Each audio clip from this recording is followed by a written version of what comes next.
voltará. Jesus respondeu e disse-lhe: na verdade te digo, que aquele que não nascer de novo não pode ver o reino de Deus. Disse-lhe Nicodemos: como pode um homem nascer sendo velho? Porventura pode tornar-se a entrar no ventre de sua mãe e nascer? Jesus respondeu: na verdade te digo, que aquele que não nascer da água e do Espírito não pode entrar no reino de Deus. O texto que nós lemos aqui, ele narra o encontro de um homem chamado Nicodemos, o qual à época era um dos príncipes dos judeus, ou seja, um dos representantes na sinagoga, no templo judaico. E ele também tinha uma vertente religiosa chamada de farisaísmo, ele era um fariseu. E esse Nicodemos ele vai encontrar-se com Jesus. O que ocorreu aqui, que nós lendo a história verificamos, é que Nicodemos ele ficou impactado com Jesus, tanto pelos milagres quanto os ensinos que Jesus trazia à época. E Nicodemos quis saber mais sobre quem era a pessoa de Jesus.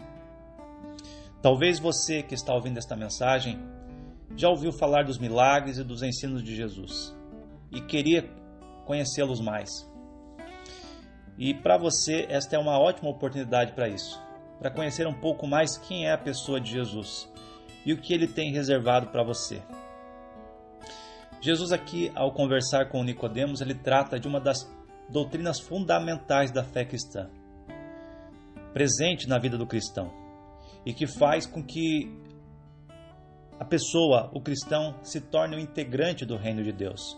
Então, o que Jesus quer conosco através deste ensino, desta mensagem, é fazer com que nós venhamos a ser integrantes do reino de Deus.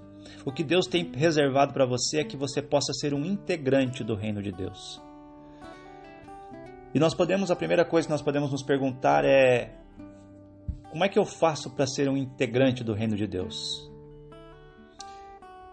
E de primeiro nós já verificamos que ser um frequentador de igreja, um participante, ou até mesmo exercer o cargo de liderança em determinada igreja, denominação ou religião, não faz de você um salvo, não faz de você um integrante do reino de Deus. Nicodemos ele achava que por ser um judeu, fariseu, príncipe dos judeus, descendente genealógico de Abraão, ele tinha parte no reino de Deus. Mas Jesus vai mostrar que esse pensamento, essa ideia que Nicodemos alimentava sobre si próprio, ela não tinha embasamento. O verso 10 do capítulo 3 de João, ele diz que Jesus respondeu a quem? Respondeu a Nicodemos e disse-lhe: tu és mestre de Israel e não sabes disso?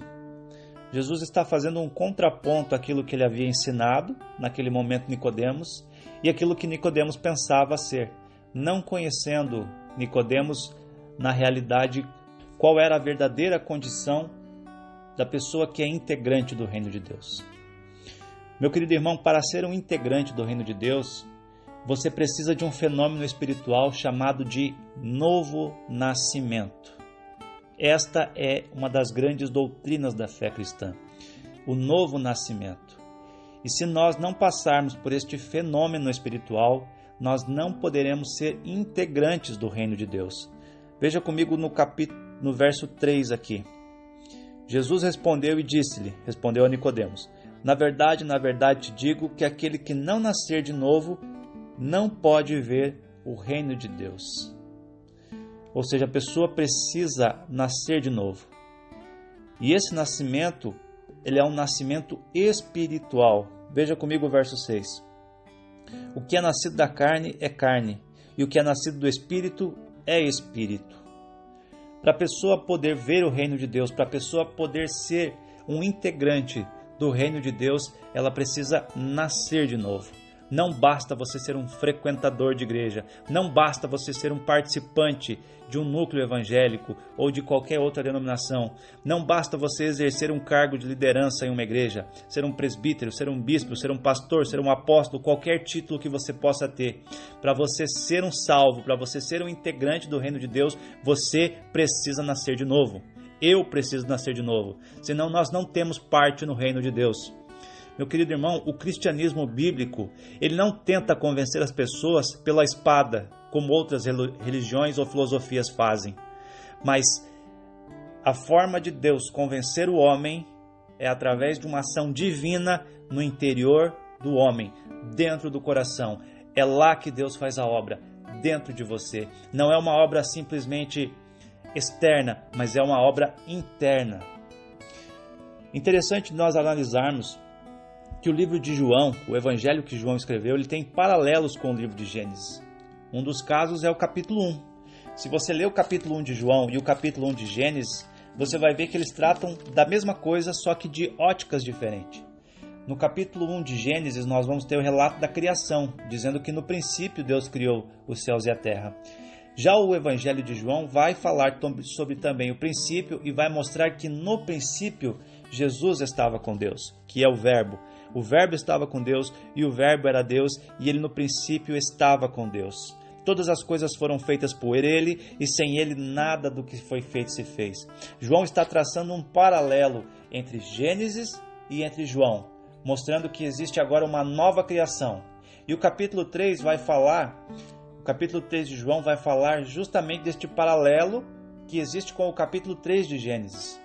No capítulo 3 de Gênesis nós temos a queda do homem, o pecado de Adão, o pecado de Eva, e por consequência eles deixaram de serem seres espirituais e se tornaram seres carnais. O Evangelho de João no capítulo 3, ele vai ter o ensino de Jesus mostrando como o homem deixa de ser carnal e se torna espiritual. Então, esse capítulo 3 de João ele é muito importante e muito interessante para o cristão. É como o homem deixa de ser carnal, um ser caído, perdido, longe da graça de Deus, para se tornar alguém próximo de Deus, filho de Deus, descendente de Deus, família de Deus. Nós vimos aqui que esse novo nascimento ele possui duas características.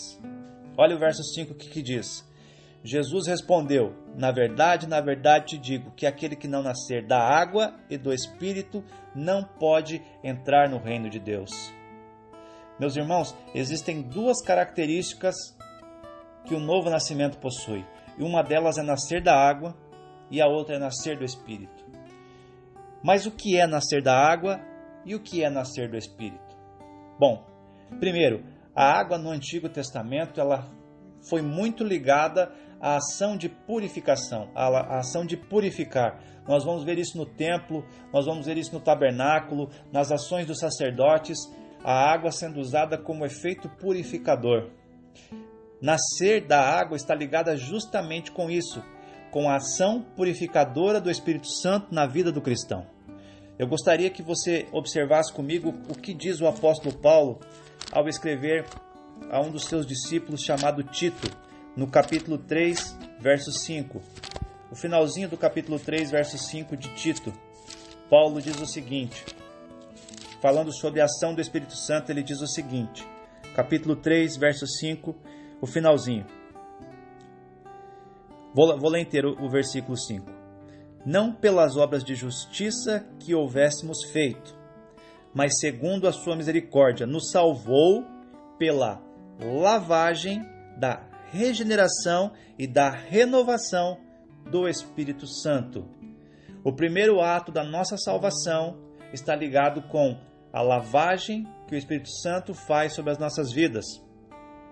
Quando nós chegamos à presença de Deus, nós estávamos sujos pelo pecado, contaminados pelo pecado. E a primeira ação do Espírito Santo foi purificar, foi lavar-nos. Outro fato interessante é que esta água que lava o homem é a própria palavra de Deus, os próprios ensinos, aquilo que emana da boca de Deus, é isso que lava a vida do homem. É através da palavra de Deus que nós somos lavados, é através da palavra de Deus que o Espírito Santo vai exercer a ação de limpeza, de purificação na nossa vida. Acompanhe comigo Efésios capítulo 5, verso 26, o que ele diz. Mais uma vez Paulo escrevendo, falando do trato dos maridos com as suas esposas, ele diz assim no verso 26 do capítulo 5 de Efésios: para santificar, purificando-a com a lavagem da água pela palavra. É a palavra de Deus que nos purifica. Então, esta ação, esse início do novo nascimento é a ação do Espírito Santo pela palavra de Deus nos purificando, nos desintoxicando de tudo aquilo que nós carregávamos até então. O segundo ponto que Jesus trata com Nicodemos foi o nascer do Espírito. E esse nascer do Espírito ele está ligado com a mudança de direção da vida do cristão. Onde quem dirige agora a vida do crente, do cristão, do convertido, é o Espírito Santo e não mais ele. Perceba o que diz o verso 8 aqui do capítulo 3 de João. O vento assopra onde quer e ouves a sua voz, mas não sabes de onde vem, nem para onde vai.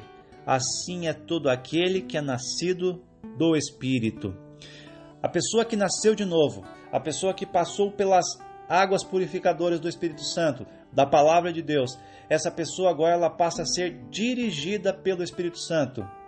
Assim como uma folha ao vento que não tem controle, que vai para onde o vento o leva, assim é o homem nascido do Espírito. Ele é direcionado pelo Espírito Santo, ele é guiado pelo Espírito Santo. Antes da conversão, o homem ele era dirigido por sua própria filosofia de vida. Quer ver? No mesmo Evangelho de João, capítulo 21, o verso de número 8, Jesus falando com Pedro diz o seguinte. João 21, 18. Jesus falando para Pedro, diz assim, ó, na verdade te digo, que quando eras mais moço, te cingias a ti mesmo e andavas por onde queria. Pedro andava por onde queria.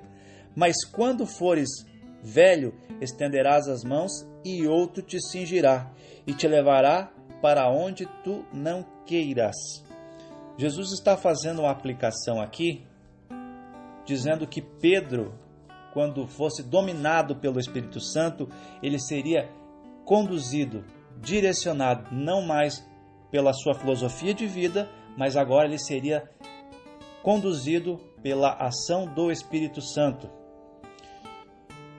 Antes da nossa conversão, nós éramos dominados pelo pecado.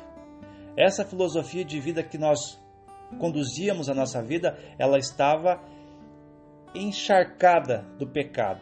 Então nós éramos conduzidos de acordo com o nosso pecado, com a nossa consciência pecaminosa.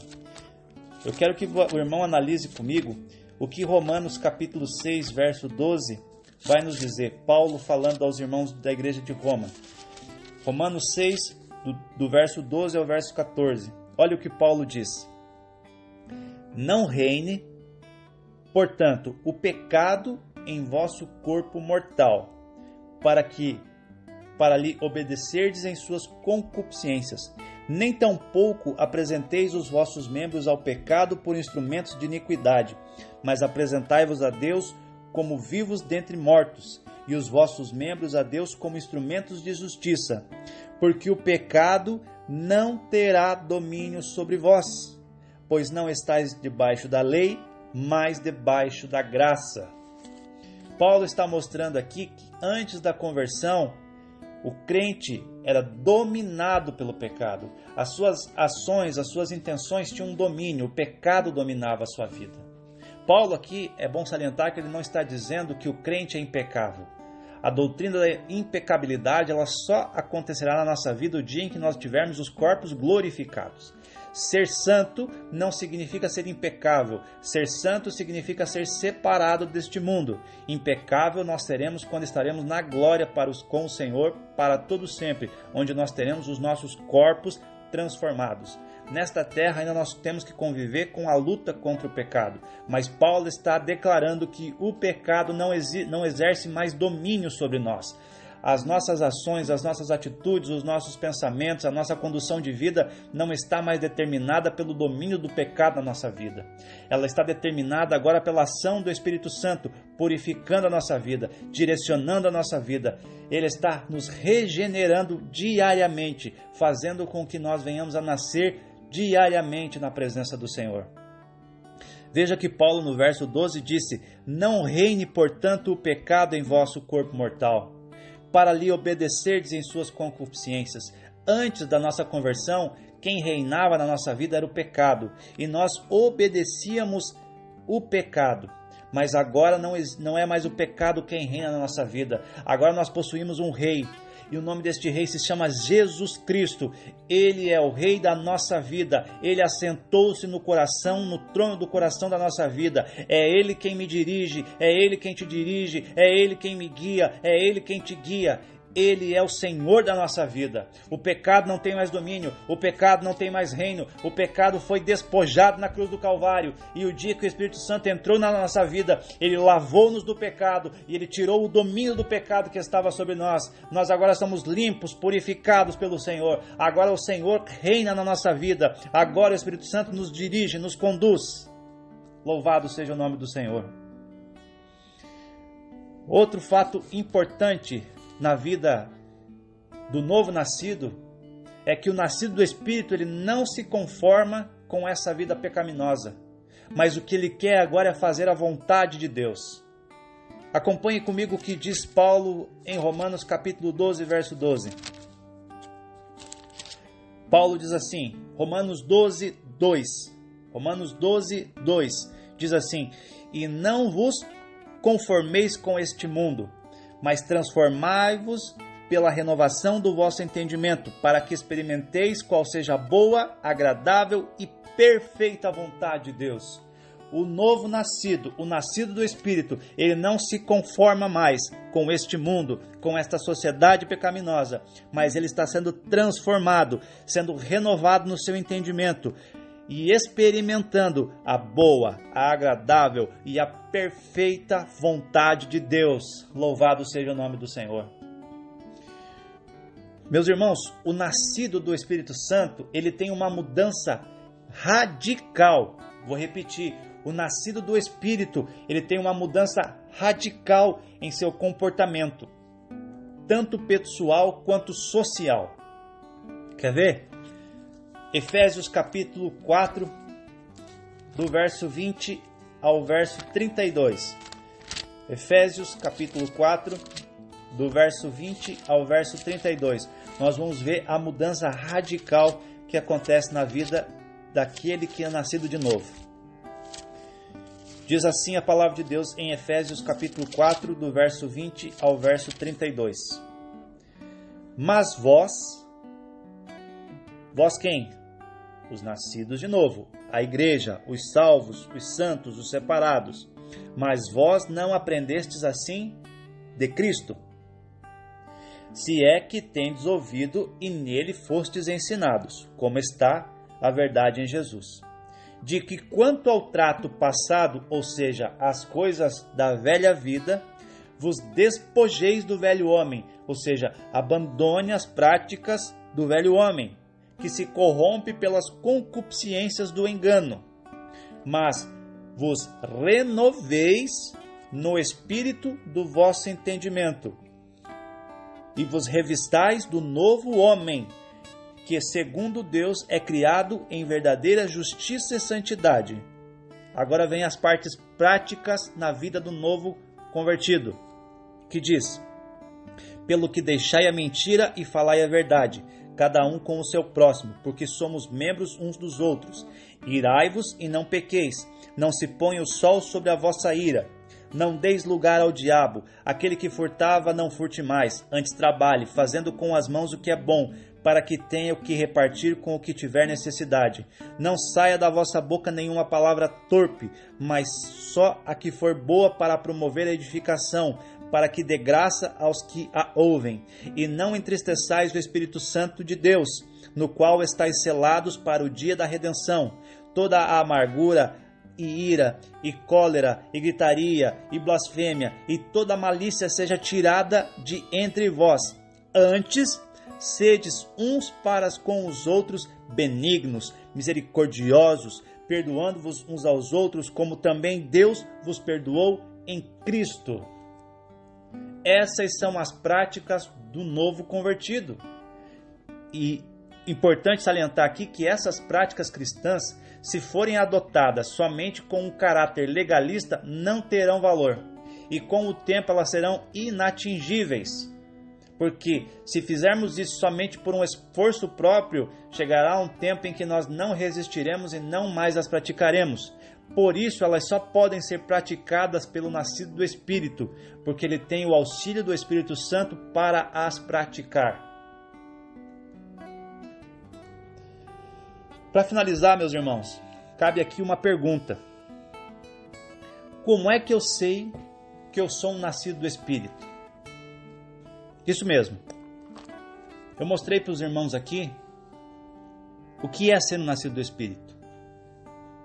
É você ser lavado e é você ser direcionado pelo Senhor.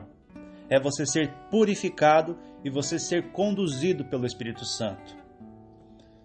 Eu mostrei para os irmãos aqui quais são as práticas de um novo convertido. Mas a pergunta que eu faço para os irmãos é: como é que eu posso saber se eu sou um nascido do Espírito ou não? Será que só porque eu mudei as práticas quando eu vim para a igreja?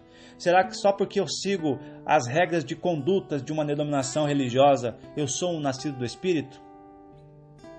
Alguns, como resposta, dirão que a evidência de ser nascido do Espírito, ser um novo nascido, está ligada com os dons espirituais. Ou seja, falar em línguas estranhas, ter visões. Isso seria uma evidência do novo nascimento, de ser alguém nascido do Espírito. Mas a resposta para essa colocação é que não. Ter dons espirituais, falar línguas estranhas, profetizar, isso não é uma evidência concreta e sólida o suficiente para dizer que a pessoa é um novo nascido. Pois veja o que Jesus disse em Mateus capítulo 6, verso 21 ao 23. Vou ler para os irmãos aqui. Mateus capítulo 6, do verso 1 ao verso 23.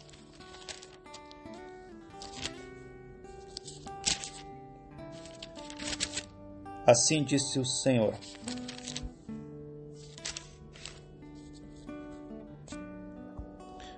Mateus capítulo 7, do verso 21 ao verso 23, que diz assim: Nem todo o que me diz Senhor, Senhor, entrará no reino dos céus, mas aquele que faz a vontade de meu Pai que está nos céus. Muitos me dirão naquele dia, presta atenção: Senhor, Senhor, não profetizamos nós em teu nome? E em teu nome não expulsamos demônios? E em teu nome não fizemos muitas maravilhas? E então lhes direi abertamente: Nunca vos conheci.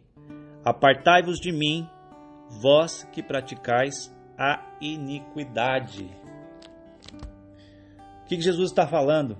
Jesus está falando que as obras exteriores, elas eram muito boas, mas eles ainda eram iníquos. Eles ainda não tinham uma transformação completa nas suas vidas.